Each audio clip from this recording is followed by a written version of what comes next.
When the U.S. federal government decides to save jobs in Detroit by putting tariffs on Japanese auto imports, what it really does is tax U.S. consumers when they purchase a Nissan rather than a Ford.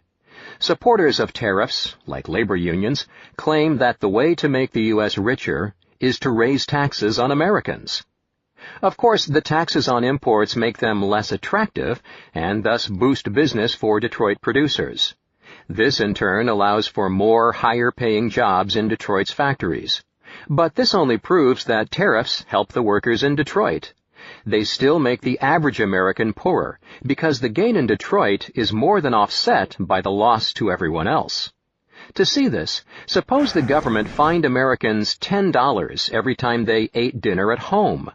Such a measure would certainly boost sales and wages in the restaurant industry. Yet does anyone think it would be a good idea for America as a whole? Would such a tax on home cooking make us all richer? Protecting jobs? The superficial appeal of protectionist measures is that they obviously raise wages in particular sectors. Tariffs on Japanese cars really do help Detroit auto workers, and tariffs on foreign produce really do help American farmers. If the tariffs didn't benefit any special interests, the politicians would get rid of them. To many people, the issue then seems to boil down to choosing between the workers, who enjoy higher wages, or the consumers, who suffer higher prices. Looking at the problem in this way, people naturally side with the workers, since work is more responsible and difficult, while consuming is transient and easy.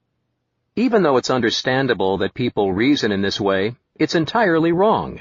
The ultimate purpose of work is to produce something that will be used, or, in economic terms, that will be consumed. Without a stipulated goal, you can't even define what it means to do a good job. If Americans suddenly lost all interest in automobiles, it would be silly for Detroit workers to continue spending most of their waking hours in factories producing additional cars. By the same token, if everyone in the world heeded the warnings and gave up cigarettes, it would be a gigantic waste if governments instituted measures to protect jobs in the tobacco companies. So if American consumers prefer Japanese cars, then Detroit auto workers aren't using their labor efficiently and should switch to some other occupation.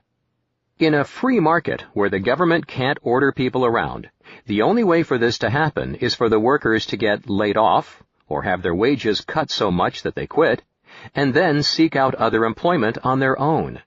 Or American auto companies need to do a better job, defined as producing cars that American consumers actually want to buy. The popular obsession with the plight of the blue-collar worker, as opposed to the fickle consumer, is faulty for another reason. Not only do tariffs hurt consumers, but they also hurt workers outside the privileged industry. For example, when the U.S. government slaps a tariff on Japanese cars, one effect is to raise the price American consumers must pay for a car.